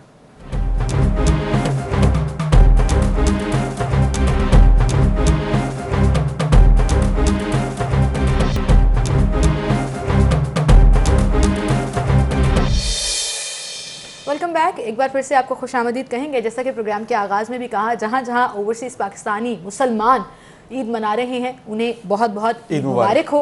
और मुसलमानों के दो ही मजहबी त्यौहार होती हैं जी, छोटी ईद और बड़ी ईद, जिसमें एक्चुअली बहुत ज़्यादा एक्साइटमेंट भी होती है, फेस्टिविटी भी होती है, लेकिन अपनी अपनी जगह इसकी बहुत अहमियत और फजीलत भी है। और ईद उल अज़हा के मौका पर तो ख़ास तौर पर दुनिया भर के मुसलमान सुन्नत इब्राहिमी की जब याद ताज़ा करते हैं तो उस ईद का जो लुत्फ है और जो उसकी असल रूह है वो दोबारा हो जाए। तो अपने अपने जानवर कुर्बान करना, यही इसकी असल रूह है। इस पर हम बात करेंगे कि ईद कुर्बान की जो असल रूह और उसके किस तरह से उसको मनाना चाहिए, किस तरह से अपने ये जो वाजिब है आपको किस तरह से इसको अदा करना चाहिए। अल्लामा डॉक्टर ताहिर अशरफी साहब जो कि मुआविन खुसूसी वज़ीर आज़म बराए मजहबी उमूर और मजहबी स्कॉलर हैं, उनसे हम बात करते हैं। अल्लामा साहब बहुत शुक्रिया, आपने वक्त दिया। सुन्नत इब्राहिमी का वक्त आ चुका, कल जो है अल्हम्दुलिल्लाह ईद है। सबसे पहले तो ये बताइएगा, ईद कुर्बान की जो असल रूह है हमारे नाज़रीन के लिए कुछ बयान कीजिए कि क्या है। बिस्मिल्लाहिर्रहमानिर्रहीम, अल्हम्दुलिल्लाहि रब्बिल आलमीन वस्सलातु वस्सलामु अला सय्यिदिल मुरसलीन व अला आलिहि व अस्हाबिहि अजमाइन। गुजारिश ये है कि ईद जो है उसको अगर समझना हो तो आपको हजरत इब्राहीम अलैहिस्सलातु वस्सलाम की जिंदगी और सीरत तय्यबा को देखना होगा कि जहाँ पर अल्लाह तबारक व तआला ने उन्हें हुक्म दिया कि अपनी बीवी और बच्चे को, जो बच्चा बुढ़ापे की औलाद है, इस बियाबान में वादिन गैर ज़ी ज़रअन इंद बैतिकल मुहर्रम, एक ऐसी वादी में जहाँ कुछ भी नहीं है, न पानी है, न ज़राअत है, न फल है, न कुछ खाना है, यहाँ छोड़िए और जाइए। बीवी ने कहा कहाँ जा रहे हो? कहा अल्लाह का हुक्म है, अब मैं तबलीग के लिए जा रहा हूँ अल्लाह के हुक्म को पहुँचाने, और मुझे अल्लाह का हुक्म है तुम्हें और बच्चे को यहाँ छोड़ दें। अब बीवी परेशान है, बच्चा रो रहा है, वो भाग रही है सफा मरवा के दरमियान हमारी माँ सईदा हाजरा, और अल्लाह तबारक व तआला ने उसके बदले में जो अता किया वो ये था कि इस्माईल अलैहिस्सलाम की एड़ियों से जमजम अता कर दिया, जो क़यामत की सुबह तक इंसानियत जिससे मुस्तफीद होगी। सुभान अल्लाह। और जमजम खाली पानी नहीं है बल्कि उसमें शफा भी है और उसमें सेहत भी है और उसमें गज़ा भी है। अब बच्चा थोड़ा सा बड़ा हुआ है तो वालिद आगे अपने बेटे को बताते हैं कि मैंने देखा है, इन्नी अरा फिल मनामी अन्नी अज़बहुका, मैंने देखा है बेटा मैं तुझे ख्वाब में ज़िबा कर रहा हूँ। और अंबिया की ख्वाब जो होती है वो भी वही होती है, सच होता है। अब बेटा भी इस्माईल है, ये नहीं कहा कि अच्छा अब्बा जी किसी के पास जाते हैं, सियाने से पूछते हैं, किसी से फतवा लेते हैं, अम्मी से पूछते हैं, ये नहीं कहा, बल्कि बेटे ने आगे से ये कहा, क़ाल या अबति फ़अल मा तुअमर, ए अब्बा जी जो आपको हुक्म दिया है कर गुजरिए। अब हजरत इब्राहीम अलैहिस्सलाम अपने बेटे को लेकर ज़िबा करने के लिए पहुंच गए हैं और शैतान आगे वसवसे डाल रहा है, लेकिन हजरत इब्राहीम और उनका बेटा अल्लाह की रजा के लिए कुर्बान करने और कुर्बान होने को तैयार है। सुभान अल्लाह। और उसके बाद जो है अल्लाह तबारक व तआला को मालूम था कि ये इंसान है, मेरे बंदे हैं, ये कमजोर होंगे, करेंगे तो सही अल्लाह के बंदे, अल्लाह के लिए करना है, लेकिन अल्लाह ने एक दुम्बा उतार दिया और फिर हमें हुक्म आ गया कि जो साहिब इस्तिताअत हैं, साहिब निसाब हैं, उन्होंने कुर्बानी करनी है। याद रखिए कुर्बानी जो है इसी तरह वाजिब है, आपके ऊपर फरीजा है जिस तरह नमाज है। किसी भी नेक काम करने से नमाज खत्म नहीं होती, नमाज अगर नहीं पढ़ेंगे गुनाह होगा। अगर आप साहिब इस्तिताअत हैं, साहिब निसाब हैं और आप अगर कुर्बानी नहीं करते या आप लोगों की मदद कर देते हैं, कुर्बानी नहीं करते, तो कुर्बानी ना करने का जो गुनाह है वो आप पर होगा। इसलिए कुर्बानी दरअसल एक दुम्बा ज़िबा करना या बैल ज़िबा करना या ऊँट ज़िबा करने का नाम नहीं है। अल्लाह तबारक व तआला ने कुरान करीम में पहले तो नीयत का कहा है, और वो नीयत क्या है कि इन्ना सलाती व नुसुकी व महयाया व ममाती लिल्लाहि रब्बिल आलमीन, मेरी कुर्बानी, मेरी नमाज, मेरा जीना, मेरा मरना अल्लाह रब्बुल आलमीन के लिए है, लोगों के दिखलावे के लिए नहीं है। कि एक देखें शहीद जो होगा जिसने अपनी जान अल्लाह के लिए दी होगी, उससे बड़ी कुर्बानी क्या होगी। लेकिन क़यामत के दिन वो शहीद आएगा, अल्लाह कहेंगे इसको जहन्नुम में फेंक दो, वो कहेगा या अल्लाह मैंने तो आपके लिए जो है जान दे दी, आप मुझे जहन्नुम में फेंकने का हुक्म दे रहे हैं। अल्लाह तबारक व तआला फरमाएंगे कि तूने जान इसलिए दी कि लोग तुझे बड़ा बहादुर कहे, शुजा कहे, वो लोगों ने तुझे क्या दिया। इस तरह ये जो हम देखते हैं इस वक्त नमूदो नुमाइश और जनाब इतने करोड़, इतने लाख का बैन ले लिया, इतने लाख का बकरा ले लिया, और फिर सोशल मीडिया पे, इलेक्ट्रॉनिक मीडिया पे उसकी तशहीर हो रही है, ये रियाकारी अल्लाह के यहाँ कबूल नहीं है। आप एक चंद हजार का बकरा ले लीजिए, शायद इस्तात लोगों को तो चाहिए वो अच्छे से अच्छा बकरा ले, लेकिन नुमाइश ना कीजिए। और दूसरी बात यह है कि जरूर शरीयत ने हुक्म दिया है कि अच्छा जानवर हो, लेकिन शरीयत इस्लामिया एतदाल का नाम है। शरीयत इस्लामिया इंतहा और फजूल खर्ची को मना करती है। आप ऐसा कीजिए, आप 10 लाख लेने जा रहे हैं, आप 10 लाख के 10 जानवर लें, ताकि वो उसकी तकसीम गोश्त की जो है वो कई लोगों तक हो जाएगी। आप एक जानवर लेते हैं, उसका गोश्त महदूद लोगों तक है। अल्लाह आपकी नीयत को जानता है, इन्नमल आमालु बिन्नियात, अल्लाह नीयतों को जानता है और अमलों का दारोमदार नीयतों पर है। बिल्कुल सही। लिहाजा एक तो ये गुजारिश है कि नमूदो नुमाइश से बचा जाए, दूसरी गुजारिश है जानवरों का ख्याल रखा जाए, और तीसरी जो बहुत अहम इस वक्त जरूरत है वो ये है कि सफाई का भी ख्याल किया जाए। ये जो हम कुर्बानी के लिए तो हम करोड़ों रुपए लगा देते हैं और सफाई पे हम हजारों लगाने को तैयार नहीं है। कुर्बानी करके हम अलाइशें फेंक देते हैं, गंद फेंक देते हैं, और इस वक्त कोरोना की जो वबा है इसकी वजह से हम बहुत बड़ी एक इब्तला में हैं। और ये कोरोना फैला क्यों है? ये गंदगी की वजह से फैला है। सारे डॉक्टर ये कहते हैं, साइंसदान ये कहते हैं साफ सुथरे रहे। अलामा साहब आपने बिल्कुल सही कहा, और ये तीनों पॉइंट्स बहुत इंपॉर्टेंट है। एक और मसला जिस पर आपसे रहनुमाई चाहेंगे, और हम चाहेंगे कि लोगों को पता भी लगे, ये डिसाइड नहीं किया जाता या ये सोचा जाता है कि कुर्बानी किसके नाम पर करें। तो एक बड़ा स्पेसिफिक सवाल ये है कि क्या बच्चे अपने वालिदैन के नाम पर कुर्बानी कर सकते हैं?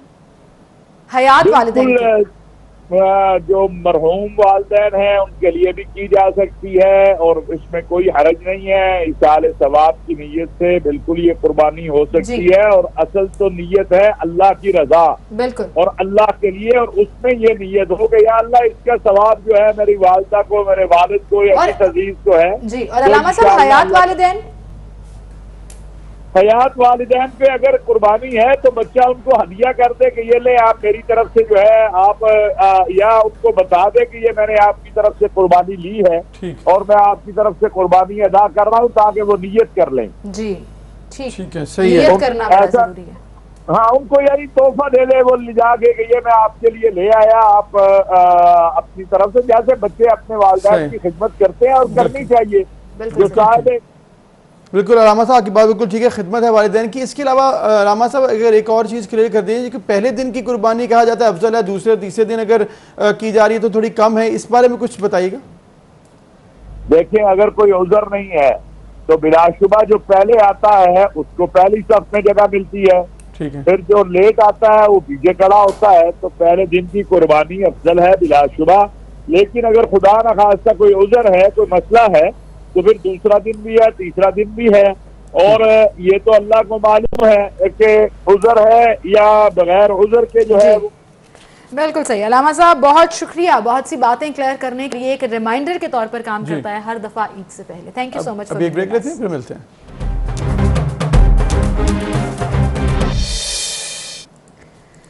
Welcome back. एक बार फिर से आपको खुशामदीद कहेंगे और ईद कुर्बान करीब है और वो जो एक एक्साइटमेंट होती है ईद की अब वो भी मौजूद है, लेकिन सोशल मीडिया का जब हम जिक्र करते हैं या ओवरऑल देखते हैं तो लोग जो है वो अपनी कुर्बानी के जानवर दिखा रहे होते हैं। तो कल ऐसी ही एक वीडियो जो है वो वायरल हुई इस्लामाबाद। तो ये डिफरेंट तरीके कार हैं जो कि लोगों ने ट्रांसपोर्ट के रखे हैं। ये बड़ा मुख्तलिफ है जो कि रूटीन में हमने देखा नहीं है कि गाड़ी के साथ, गाड़ी तो बांधी देखी है बहुत दफ़ा, लेकिन गाड़ी के साथ बैल पहली दफ़ा ये बंदी देखी है और बड़ी उन्होंने जुर्रत की है। वरना लोग गाड़ी के साथ ऐसी चीजें नहीं बांधते जिससे गाड़ी को कोई नुकसान हो जाए, लेकिन उन्होंने कहा कोई बात गाड़ी को नुकसान हो जाए, जानवर खुल जाए पीछे से, आपको ना पता लगे, वहां से भाग जाए। आप ये देखें कितना मुश्किल भी डाल रहे हैं लोगों को आहिस्ता आहिस्ता गाड़ी चलाकर। और बैल को आप यू नेवर प्रिडिक्ट कि उसका बिहेवियर कैसा रहेगा। मतलब वो रस्सी तोड़वा के भाग भी सकता था या कुछ भी हो सकता था। सिर्फ आपने 2000 रुपए बचाए उस लोडेड ट्रक के या पिकअप के जिसके तहत मंडी से उसने घर जाना था। आपने गाड़ी के साथ जानवर बांधा और चलो जी। आपने जो बात की ना कि 2000 सिर्फ बचाए, यहीं पर लोग सिर्फ 2000 बचाते हैं और शायद 2 लाख रुपए का इन्होंने ये जो है जानवर ले लिया होगा, लेकिन 2000 बचाने के लिए 2 लाख बहुत ज्यादा हो गया। आप मंडी से होकर आए हैं, आपको लग रहा है कि आपको देख के व्यापारियों ने जो रेट बता दिया आपको लग रहा है कि बस वही फाइनल। इस्लामाबाद का रेट है थोड़ा सा ज्यादा, बार्गेन करना नहीं है। नहीं, मैंने बड़ा अच्छा बार्गेन किया। 2 लाख का नहीं, मैंने बार्गेन बड़ा कमाल किया। मैंने ले भी लिया जानवर लाहौर में, जबरदस्त मार्केट कल मैं विजिट की और जाके मैंने जब विजिट, क्योंकि एक दिन पहले जब मैं गया था तो मैंने कोशिश की थी कि मुझे आइडिया हो जाए जो कि आप कैसी रेकी कर रहे हैं। मैंने जब रेकी करने के बाद मार्केट में गया तो मुझे मेरी मर्जी का जानवर मेरे बजट में मिल गया था। अच्छा, आपको मिल गया था तो वो हम देखेंगे भी कि आपने अपनी मर्जी का जानवर खरीद लिया, लेकिन प्लीज ऐसे मत करें कि आप एक तो जानवर को भी मुश्किल में डाल रहे हैं, लोगों को भी मुश्किल में डाल रहे हैं। और यकीन करें कि सड़क पर सब घूम के देख रहे थे कि ये हो क्या रहा है गाड़ी के साथ। मतलब जब आपने मेरा जो है वो तरीकाकार देखने के कैसे मैंने कल रेकी करने के बाद, नहीं मैंने आपका कुर्बानी का जानवर देखा। नहीं वो यहाँ पर नहीं मैंने दिखाया, वो मैंने दिखावा नहीं करता, वो मैंने कुर्बानी करनी है। वो ताहिर अशरफी साहब ने दिखाया दिखाने के लिए। आपकी बार्गेन स्किल्स कितनी अच्छी हैं, क्योंकि मंडी जो भी जाता है अगर खुद बार्गेन करनी नहीं आती तो अपने किसी ऐसे दोस्त को लाजमी लेकर जाता है जो आपके साथ भाव ताव मेरे साथ थे 2 लोग, लेकिन बड़ा अच्छा रहा, अच्छी मैनेजमेंट रही है। देखें अस्सलामुअलैकुम व्यूअर्स, कल मैं जब इस मंडी में आया था तो मैंने देखा था और आपसे भी मुलाकात करवाई थी बहुत से लोगों की, जिसमें उन्होंने कहा था कि रेट्स बहुत ज़्यादा हैं और जो क्वालिटी है वो तो अच्छी है जानवरों की, लेकिन प्रॉब्लम ये है कि रेट्स ज़्यादा हैं। तो एक एवरेज इंसान जो है अगर एक बकरा या छतरा नहीं निकलता 40 से 50 हज़ार के दरमियान उसकी रेंज होती है और वो कोशिश करता है कि उसको मिल जाए, लेकिन कल ऐसा हुआ कि ऐसा नहीं था। और उससे पहले उन्होंने ये भी बताया कि जानवर जो हैं उनके बड़े जानवरों के रेट्स भी बहुत ज़्यादा हैं। तो मैंने ये सोचा कि आज मैं निकलता हूँ अपने लिए ख़रीदने के लिए एक छतरा जो कि मुझे पसंद है। बकरे से ज़्यादा मैं प्रेफर करता हूँ छतरा। तो मैं देखूँगा इस मार्केट में, जो कि बहुत बड़ी मार्केट है, बड़ी ज़बरदस्त बनाई है। यहाँ पे जो क्वालिटी है, यहाँ पे जो सहूलियात हैं वो सब बहुत अच्छी हैं, लेकिन क्या मेरी पसंद का एक जानवर मुझे मिल जाएगा? मेरे पास जो बजट है वो 40,000 है एक छतरे के लिए। तो आइए चलते हैं, देखते हैं, और अगर मुझे रास्ते में बात करते करते किसी से मिल भी गया तो वहीं पर मैं ख़रीद भी लूँगा। तो लेट्स सी जी आज मेरी किस्मत में वाकई एक छतरा जो मेरे लिए कुर्बानी के लिए मैंने जानवर ख़रीदना है वो है या नहीं है। आइए चलते हैं। दोंदा है क्या? दोंदा 1 नंबर दोंदा। अच्छा, तो क्या इसका रेट है? ये तकरीबन 40,000 रुपये का हम दे रहे हैं। अच्छा, 40,000 रुपये का दे रहे हैं। तो ये थोड़ा छोटा नहीं है 40,000 रुपये के हिसाब से? सर ये देसी जानवर हैं, ये घर के पले में। अगर इससे आप बड़े लेंगे तो 50,000 रुपये का वो सामने वाले। अच्छा, नहीं इसका ये फाइनल कितना हो जाएगा? है ये देसी अच्छा है, कितने का हो जाएगा फाइनल? सर इसका 41 kg है। अच्छा, ये 41 kg का है जिंदा जी। 950 रुपये का रेट है और 950 में हम आपको डिस्काउंट करके 900 में लगा देंगे। 41 kg में जो पैसे बनते वो दे देना। अच्छा, आप कह रहे हैं कि किलो के हिसाब से बेसिकली बनाओ? दे रहे हैं 950 का रेट है, 50 रुपीज़ हम डिस्काउंट करेंगे, 900 रुपये किलो के हिसाब से दे देंगे। अच्छा, आपके पास कुछ छतरा नहीं है? जो वो मेरी असल में चॉइस थी कि छतरा मिल जाए मुझे अपने लिए।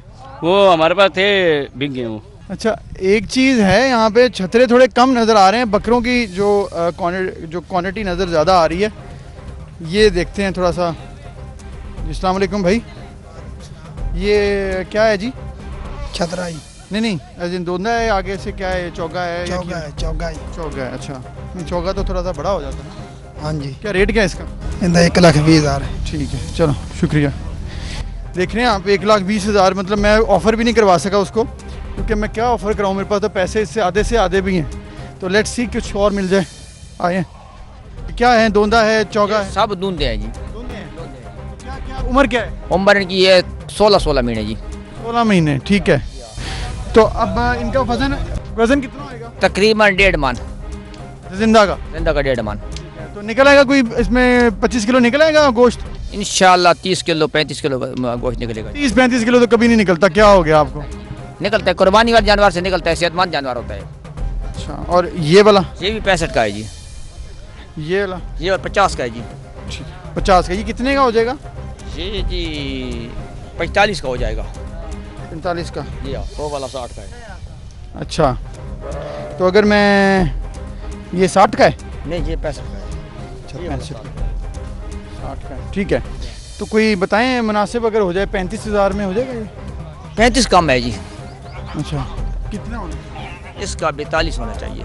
42 जी। तो 35,000 में अगर मिल जाएगा फाइनल मैं ले लूँगा। 35 का नहीं मिलता है। तो व्यूअर्स, जैसे कि आपने देखा मुझे कि मैंने इस कैटल मार्केट में विज़िट किया और अपनी रेंज जो कि मेरी 40,000 थी उसमें अगर मैंने कोशिश की तो मुझे अपनी पसंद का जानवर मिल ही गया। इसका मतलब ये है कि अगर आप निकलते हैं, थोड़ी एफर्ट करते हैं, थोड़ी कोशिश करते हैं, तो जो रेट ज़्यादा मांगते हैं वो बेसिकली बार्गेनिंग के लिए मांगते हैं। अगर आप कोशिश करें तो आपको आपकी पसंद का जानवर भी मिल सकता है। आपने परेशान नहीं होना, अभी भी वक्त है। मार्केट ज़रूर जाएं, जाकर विज़िट करें, ख़ुद जाएं और रेट करें तो आपको ज़रूर मिल जाएगा आपकी पसंद का जानवर। अभी टेंशन की बात नहीं है, मैंने भी तकरीबन फ़ाइनल कर लिया हुआ है और मैं अभी जाके बस पेमेंट ही करनी है, जो कि आपने देखा है मेरे साथ विज़िट करते हुए कि मुझे 2 से 3 जानवर बहुत पसंद आए थे, उनमें से एक मैं ले लूँगा। तो इसका मतलब है कि जो मैं निकला था जिस टास्क पे, वो टास्क पूरी हुई।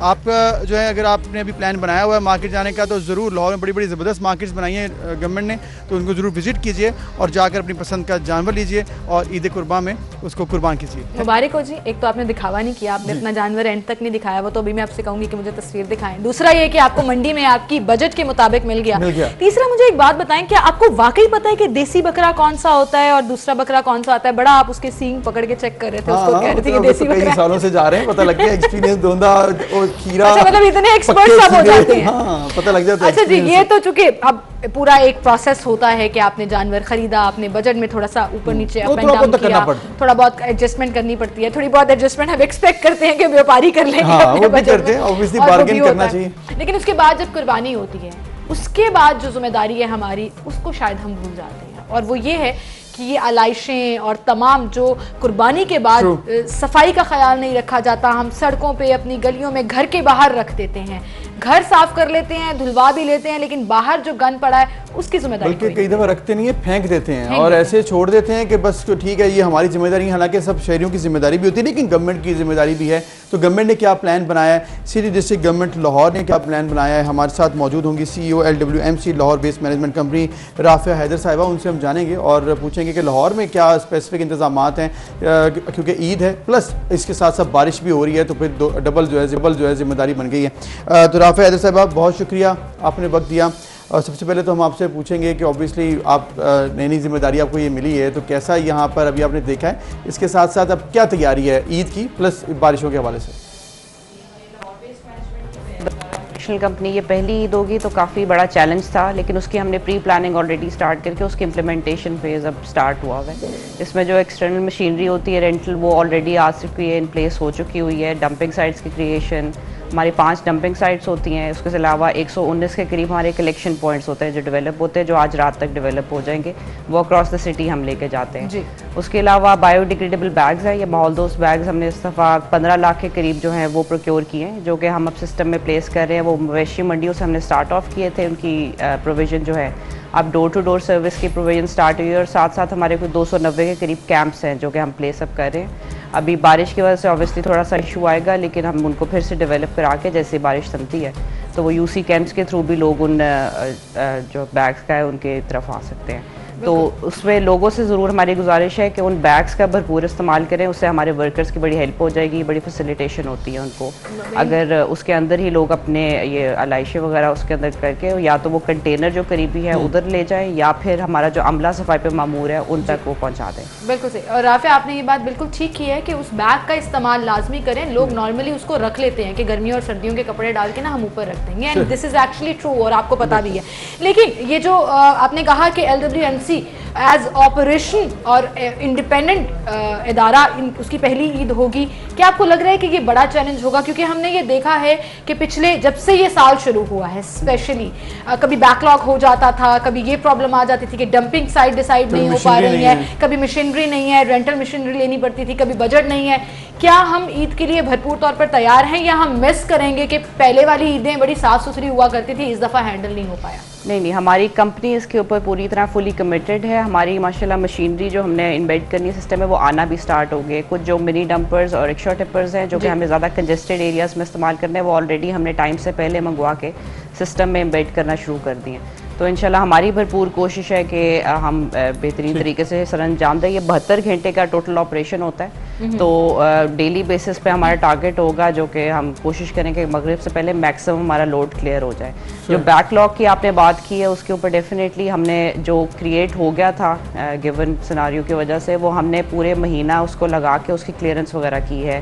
प्लॉट क्लियरेंसेज होती हैं, उसमें कंटेनर्स को 6000 से ज़्यादा कंटेनर्स हमने प्रोक्योर किए हैं जो कि अब सिस्टम में डालना शुरू कर दिए हैं, तो उसकी वजह से काफ़ी बेहतरी आएगी। ठीक है, तो आपके मुताबिक अभी तो लॉजिस्टिक्स आपके पास पूरे हैं, सामान है, लेकिन अब सिर्फ इस पर इम्प्लीमेंटेशन हो रही है और वो भी साथ साथ चल रही है। लेकिन इसके साथ आपने जैसे कहा कि तमाम साइट्स भी बना ली गई हैं, जो ह्यूमन रिसोर्स है यानी कि अमला, उसके हवाले से क्या सूरत हाल है? कम तो नहीं है? ईद के ऊपर ज़्यादा रिक्वायरमेंट होती है, छुट्टियों में भी लोग चले जाते हैं, कुछ बोनस वगैरह क्या प्लान है अमले के लिए? जी, अमले का जो है हमने अराउंड 3000 के करीब जो है ना सैनिटरी वर्कर्स उनको भी रिसेंटली हायर अप किया है ताकि हम यूसीज़ में जो गैप आ रहा था उसको फिल अप करें। तो इंशाल्लाह हमारी पूरी कोशिश है, ये 3 शिफ्ट्स में ऑपरेट करेंगे। आज रात से operation zero waste operation start हो गया और कंटिन्यूसली 3 डेज़ 4 डेज़ 5 डेज़ तक जो है ना ये जाता होता है। तो सिस्टम में जो अमले के इशू था वो तो हमने रिजॉल्व किया है, उसके साथ साथ उनके इंसेंटिवाइजेशन डेफिनेटली की जाएगी once we are done with it, कि अगर बेहतरीन तरीके से वो चीज़ हो जाती है तो उनके इंसेंटिव्स डेफिनेटली इन प्लेस होंगे। बिल्कुल सही। अच्छा, साथ ही साथ हमें कहीं ना कहीं मेक श्योर करना पड़ता है कि लोग अपनी रिस्पॉन्सिबिलिटी पे करें। अब वो रिस्पॉन्सिबिलिटी हम अपनी जिम्मेदारी समझते हुए तो कभी नहीं करते, बहैसियत कौम हम जहाँ स्टैंड करते हैं ये हम सब जानते हैं, वहीं सख्ती करनी पड़ती है, थोड़ी सी पाबंदियाँ लगानी पड़ती हैं। तो क्या ऐसा भी कुछ प्लान बनाया गया है कि जुर्माने किए जाएंगे या लोगों को मेक श्योर किया जाएगा कि वो अपनी रिस्पॉन्सिबिलिटी पे कि हम अवेयरनेस की तरफ ज़्यादा जाएंगे? इस वक्त भी हमारी हेल्पलाइन है 1139। अगर कहीं पे किसी को हमारा अमले की शॉर्टेज है या फिर उसको इन्फॉर्मेशन लेनी है कि बैग्स कहाँ से मैसर होंगे और किस तरह से उसको करीबी कंटेनर्स कहाँ पे प्लेस्ड है, तो हमसे 1139 पे डेफिनेटली रब्ता करें और हम एज सून एज पॉसिबल उनकी तरजीह बुनियादों पे एक तो शिकायत अगर कोई है उसका अजाला करेंगे और अगर कोई इन्फॉर्मेशन रिक्वायर्ड है उनको प्रोवाइड की जाएगी। तो लोगों से गुजारिश है कि वो उन बैग्स का ज़रूर इस्तेमाल करें क्योंकि इस पर हमारे अमले की बड़ी फैसिलिटेशन हो जाती है। ठीक है, बड़ी ज़बरदस्त बात आपने की है कि लोगों की जिम्मेदारी भी है और साथ साथ 1139 हेल्पलाइन भी बना दी गई है ताकि अगर आपको कोई शिकायत है तो आप LWMC से रब्ता कर सकते हैं। लेकिन आपने रब्ता तो करना है, लेकिन आपने खुद भी ज़बानी है, अगर आलाइशें हैं तो आपने उसको ठिकाने लगाना है, बैग्स में डालना है और जो आपके पास करीब कंटेनर पड़ा होता है तो उस पर जाकर रख दें तो ज़्यादा बेहतर हो जाएगा। बिल्कुल राफिया, बहुत शुक्रिया आपका and good luck LWMC। No doubt कि एक बड़ा टास्क होगा और ये टास्क डबल हो जाएगा जब ईद पर बारिश के भी चांसेस मौजूद हैं। वैसे तो अभी भी मुसलसल बारिश हो रही है, उसमें इस तमाम सफाई के इंतजाम को मैनेज करना थोड़ा सा मुश्किल होगा, बट गुड लक और लेट्स सी कि हम अपनी जिम्मेदारी सब अच्छा जाए और ईद बड़े तरीके और अच्छे तरीकेकार से गुजर जाए, कोई प्रॉब्लम ना हो। अभी एक ब्रेक, फिर मिलते हैं।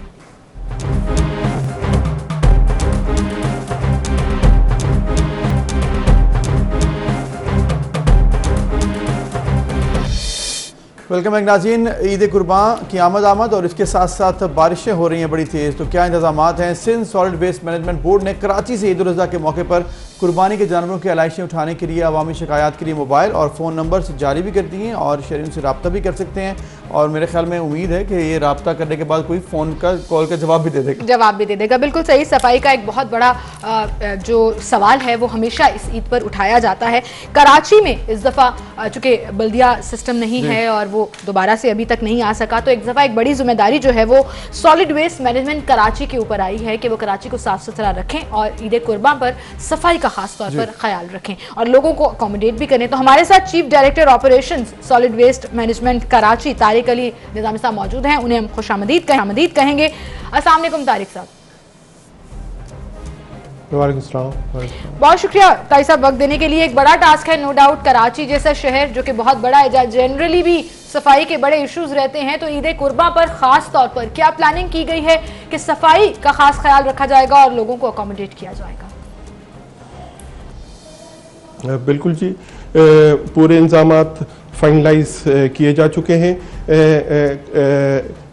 रूटीन में जो डेली मिक्स सॉलिड वेस्ट है वो 10 से 12,000 टन पूरे कराची के एस्टीमेट्स हैं जो जनरेट होता है। ईद के ये 3 to 4 डेज इसमें एनिमल वेस्ट भी आप कह सकते हैं कि वो भी ऐड ऑन हो जाता है। तो तकरीबन इन 4 अयाम में तकरीबन डबल हो जाता है जो जनरेशन। एंड आप ये कह सकते हैं कि 22 से 24,000 टन डेली की जनरेशन हो जाती है, जिसको टाइमली कलेक्ट करना होता है, टाइमली ट्रांसफ़र करना होता है, टाइमली उसको डिस्पोज ऑफ करना होता है डेजिग्नेटेड पॉइंट्स पर। तो इस हवाले से हमारी और बीइंग मेयर एजेंसी हमने अपनी पूरी तैयारी कर ली है। हमने जो अलाइड एजेंसीज तकरीबन जो 12 अलाइड एजेंसीज जिसमें 6 कंटोनमेंट्स बोर्ड्स भी हो गए, रेलवेज़ हो गया, KPT, पोर्ट कासिम हो गया, और सबसे हमारी मीटिंग्स हो गई हैं। और हमारा अपना इंतज़ाम भी जो हम 6 DMC 7 DMCs की लिमिट्स में जो हम अपना फुल ऑपरेशन करने जाएंगे, उस हवाले से भी हमारी तैयारी मुकम्मल है। हमने जो फर्म्स काम कर रही हैं हमारे साथ, हमने उनसे हमने प्लान्स ले लिए और उन्हें हमने इंस्ट्रक्शंस दे दिए हैं कि अपने रिसोर्सेज डबल करें। जी आप जिस तरह से बता रहे हैं कि तैयारी मुकम्मल है, इसके साथ साथ एक बड़ा इशू होता है कि आपके पास लॉजिस्टिक्स, ट्रांसपोर्ट, तमाम जो इक्विपमेंट है वो मौजूद है, अमला है इसको उठाने के लिए। ईद पे तो ऑब्वियसली लोग कम होते हैं, किस तरह से आप मैनेज कर रहे हैं, ये कैसे इशू होगा हल?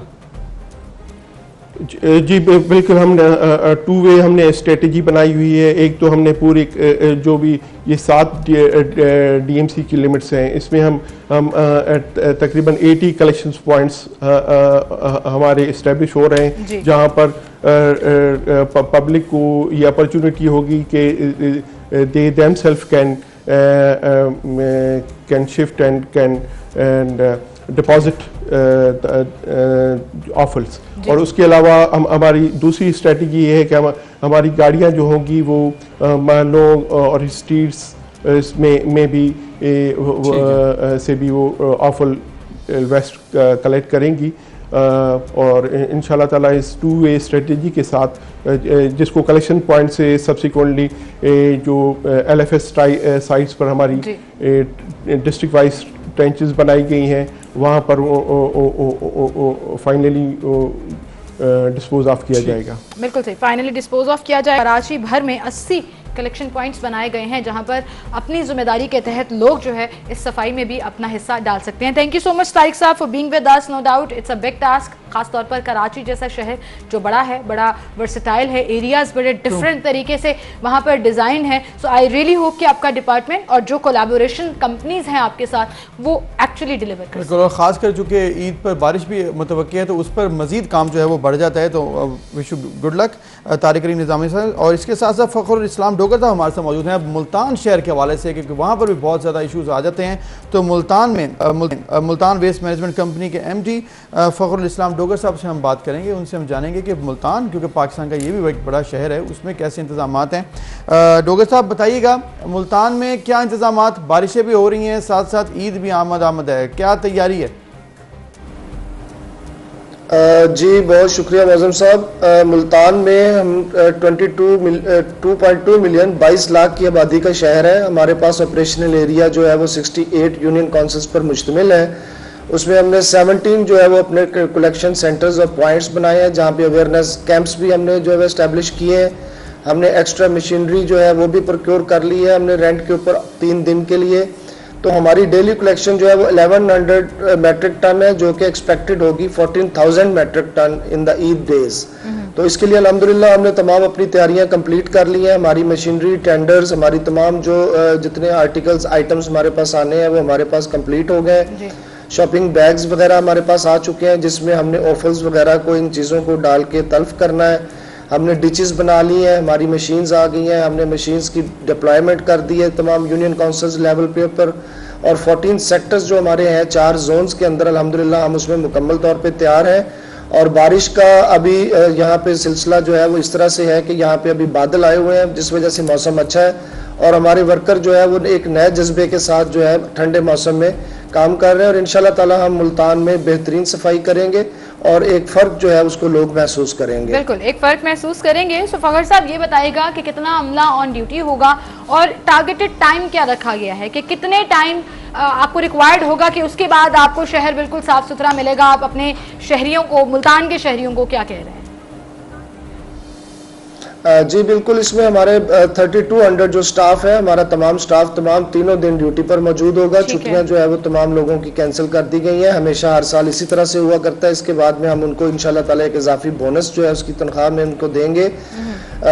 12 आवर्स की वर्किंग हमारी पर डे के हिसाब से होगी ईद के तमाम 3 दिनों में, जिसमें हम सुबह 4 बजे से काम का आगाज करेंगे, ईदगाहों की मुकम्मल सफाई करेंगे और इसको शाम 6 बजे तक जो है 8 बजे तक बल्कि हम इसको ऑपरेशन को जारी रखा करेंगे। हमारी 1139 हेल्पलाइन जो है वो हमारी एक्टिवेट होगी और फेसबुक पे, ट्विटर पे भी आप लोग हमें, व्हाट्सएप पे भी जो है वो हमें शिकायत अपनी दर्ज करवा सकते हैं। और इंशाल्लाह ताला हमारा पूरा अमला जो है और पूरी MWMC का स्टाफ अपनी ड्यूटी अदा करने के लिए हर दम तैयार है। ठीक है, MWMC का अमला तैयार। फ़खरुल इस्लाम डोगर साहब तो बड़े कॉन्फिडेंट नज़र आ रहे हैं। हम उम्मीद करते हैं कि ईद के 3 दिन के बाद जब इनसे बात होगी, क्योंकि हम फीडबैक तो लेंगे, तो उसमें हम ये उम्मीद करते हैं कि बाकी ऐसा ही हो जैसे ये कह रहे हैं और फिर लोगों को किसी किस्म की परेशानी ना हो। सही, लेकिन एक बात मुझे बड़ी अच्छी लगी, वो आप लाहौर का जिक्र कर लें जहाँ पर हेल्पलाइन है, या कराची का जिक्र कर लें जिन्होंने नंबर्स जारी कर दिए, और ये फ़खर साहब मुल्तान में भी कह रहे थे कि आप ट्विटर, फेसबुक, इंस्टाग्राम या फिर आप कॉल करके हमें अपनी शिकायत दर्ज करा सकते हैं। तो ये एक डायरेक्ट जो लिंक है पब्लिक के साथ, एक बहुत अच्छी चीज़ है।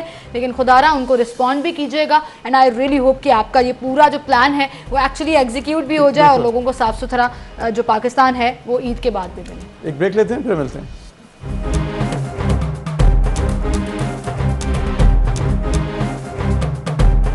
ईद कुर्बा, और ईद कुर्बा में फिर एक और जो पार्ट होता है इस ईद का, वो खाना पकाना होता है या खाना खिलाना होता है, और उससे ज्यादा इम्पोर्टेंट होता है गोश्त संभालना। कैसे रखना है, कौन सा गोश्त ज्यादा मजेदार होता है, कौन सा आप किस तरह से संभाल सकते हैं, कलेजी को कैसे ट्रीट करना है, क्योंकि कुर्बानी के बाद सबसे पहले घर में, मोस्टली घरों में कलेजी ही बनती है। ये तमाम टेक्निक्स जो है वो कितनी इंपॉर्टेंट है और ये कितनी इंपॉर्टेंट है, और इनको अच्छा बनाने के लिए क्या तरीकाकार होना चाहिए। तो हमारे पास तो इतनी बातें नहीं है कि किस तरह से बनाना है, तो हमने सोचा कि आपसे मुलाकात करवाते हैं। बहुत आलमी शोहरत याफ्ता शेफ़ हैं जाकिर कुरैशी साहब, जो कि इंग्लैंड में इस वक्त हैं। उन्होंने स्पेशल हमें टाइम दिया है ईद से एक दिन पहले, ताकि हम उनसे थोड़े टिप्स ले सकें। और आप यकीन जाने लोगों के इतने फेवरेट हैं कि उनसे बड़े सवाल भी करते हैं, और जाकिर साहब बड़ा खुला खुला जवाब देते हैं, समझाते हैं लोगों को। यानी कि ऐसा नहीं है कि उन्होंने अपनी तमाम एक्सपर्टीज जो है वो अपने तक रखी हुई है, बल्कि इन्फॉर्मेशन जबरदस्त टीचर भी हैं। बिल्कुल। तो जाकिर कुरैशी साहब को हम खुशामदीद कहेंगे। अस्सलाम वालेकुम कुरैशी साहब, बहुत शुक्रिया आपने वक्त दिया, और आपको ईद मुबारक, क्योंकि मेरे ख्याल में आप इंग्लैंड में हैं तो वहाँ पर आज ईद मनाई भी जा रही है। वालेकुम अस्सलाम। हाँ जी, यहाँ पे ईद है और आप सबको मेरी जानिब से बहुत बहुत ईद मुबारक जी। अब हम जरा आ जाते हैं मुद्दे की तरफ, और लोग जो आपसे अक्सर सवाल पूछते होंगे, आई एम श्योर कि बड़ी ईद, गोश्त और सेहत, तो गोश्त किस तरह से ट्रीट किया जाना चाहिए, फर्स्ट टॉप 3 टिप्स जो अक्सर लोग गलतियां करते हैं वो बता दीजिए हमें।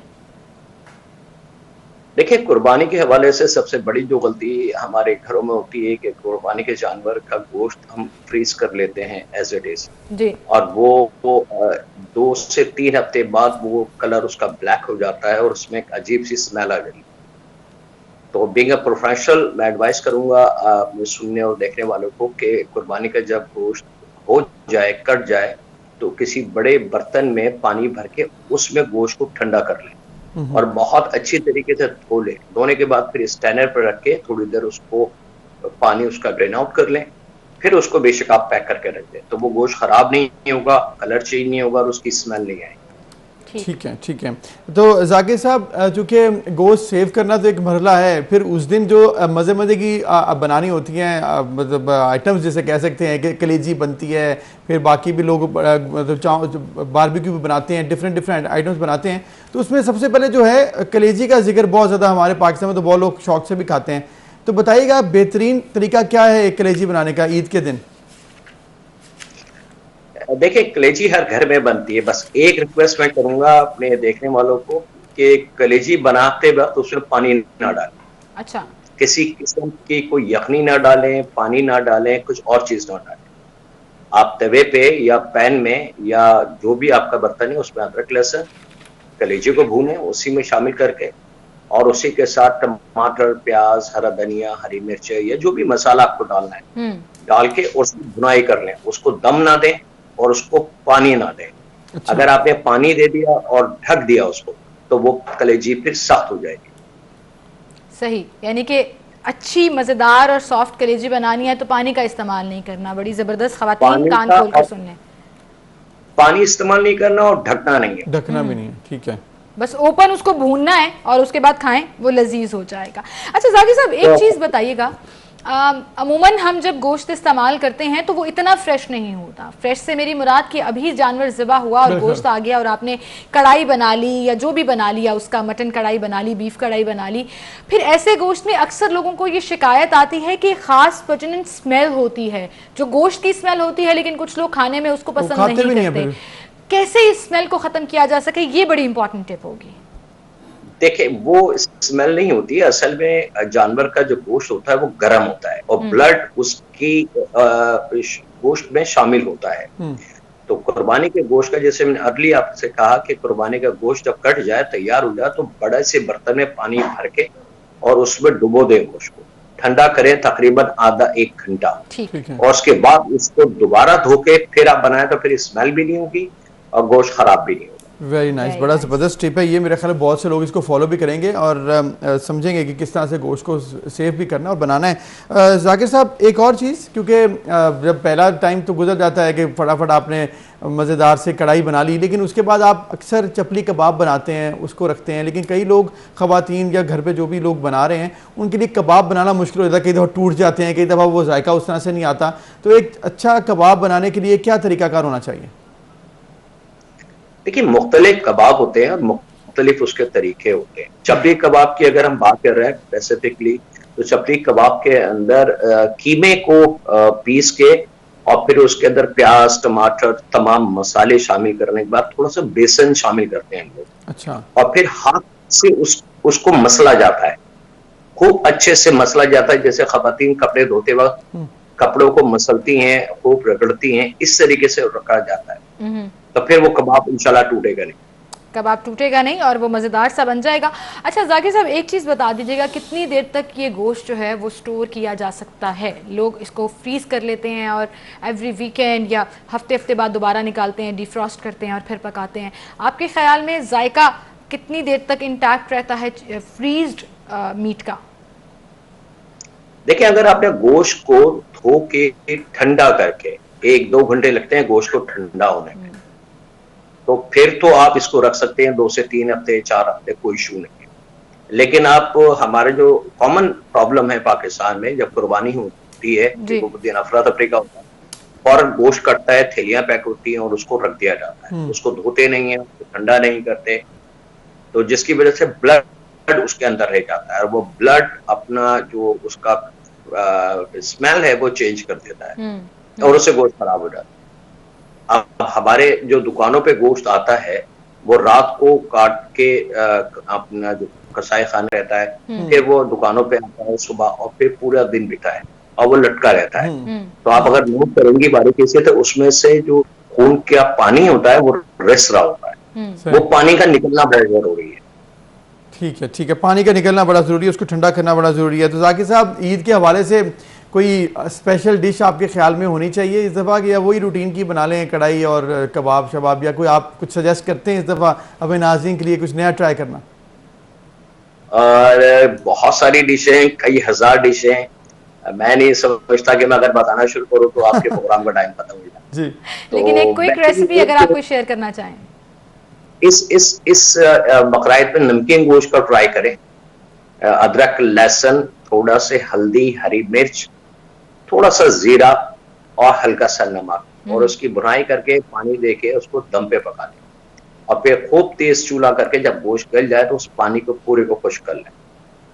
तो वो एक तरीके से भुना हुआ गोश्त होगा, नमकीन गोश्त होगा, और ऊपर से आप चाहें तो थोड़ा सा गर्म मसाला शामिल करके छिड़क के और वो सर्व कर सकें। ज़बरदस्त नमकीन गोश्त, और आपने फटाफट से उसकी क्विक सी रेसिपी भी बता दी कि इतना मुश्किल भी नहीं है। अच्छा जाकिर साहब, एक चीज़ और बता दीजिएगा कि गोश्त गलाने का बेहतरीन तरीका क्या है? कुछ लोग उसको भूनते रहते हैं, कुछ लोग प्रेशर कुकर में रख देते हैं, कुछ लोग उसकी यखनी बनाते हैं, उसको बिल्कुल फोका कर लेते हैं, फिर करते हैं। सो आपके नज़दीक सबसे प्रोफेशनल और मज़ेदार टिप क्या है गोश्त गलाने की? देखिए, बहुत सारी डिफरेंट कुजीन के अंदर डिफरेंट तरीके हैं। अगर मिसाल के तौर पर आप बारबेक्यू बना रहे हैं तो उसका तरीका दूसरा है, लेकिन अगर आप कढ़ाई या कोरमा या कोई और ऐसी चीज बना रहे हैं तो उसका फिर ये है कि थोड़ी सी पानी शामिल करके और चूल्हे की लो को स्लो करके ढक के आप पका लें। अच्छा। अगर आपने पानी शामिल किया और ढक दिया और चूल्हे की लो तेज है तो गोश्त खराब हो जाएगा, गोश्त गलेगा नहीं बल्कि ऐट जाएगा। अच्छा। तो स्लो आंच पे इसको गलाएं पानी डाल के, अगर कोई ग्रेवी वाला खाना है। और अगर बारबेक्यू का कोई चीज बना रहे हैं जैसे टिक्का बोटी है या कोई और ऐसी चीज है, या चापे बनते हैं, यंगस्टर बनाते हैं, तो मैं उनको मशवरा दूंगा पीला वाला जो पपीता है जो हम आसानी से बाजार से मिल जाता है, थोड़ा सा सख्त वाला ले लीजिए, बिल्कुल गला हुआ डाल लें और उसको पीस लें, और पीस के वो उस गोश्त में शामिल कर। सही, बिल्कुल सही। ये आपकी टिप्स जो हैं वो बड़ी काम आने वाली हैं तमाम खवातीन के और तमाम उन लोगों के जिनको खाने पकाने का शौक है। Thank you so much Zakir साहब फॉर बीइंग विद अस। शुक्रिया। और नाज़रीन, चूंकि बड़ी जबरदस्त टिप्स तो मिल गई हैं, अब कल का दिन है आपके पास, मैंने अपने दिमाग में मैं दोबारा बल्कि रिपीट करके सुनूंगा भी, और सजेस्ट भी कर दूंगा घर पे किसी को अगर सुनना चाहें। अच्छा, सजेस्ट करेंगे, आप खुद नहीं करेंगे, रिस्क नहीं लेना पहले दिन। चलें जी, आप अपनी ईद अच्छे मनाइएगा और खुश रहिएगा, बाकियों को भी खुश रखिएगा। हम और आप तो जरूर मिलेंगे। ईद के पहले दिन जो है वो हम 10 से 12 आपके साथ होंगे, ईद के दूसरे दिन 9 से 11 आपके साथ होंगे, और ईद के तीसरे दिन लाइव प्रॉपर शो के साथ अपने वापस आएंगे। तो ईद ट्रांसमिशन का सिलसिला भी जारी रहेगा, शोज भी होंगे, लेकिन आपने भूलना नहीं है कि ये ईद कुर्बान एसार का नाम है। अपना ख्याल तो रखना ही है, लेकिन अपने इर्द गिर्द लोगों का भी बहुत, और साथ साथ SOPs को जरूर फॉलो करना है, उसके हवाले से कोई जो है वो रियायत नहीं है। हमें इजाज़त दीजिए, इंशाल्लाह आप खैरियत से ईद मनाइए। आप सबको ईद मुबारक।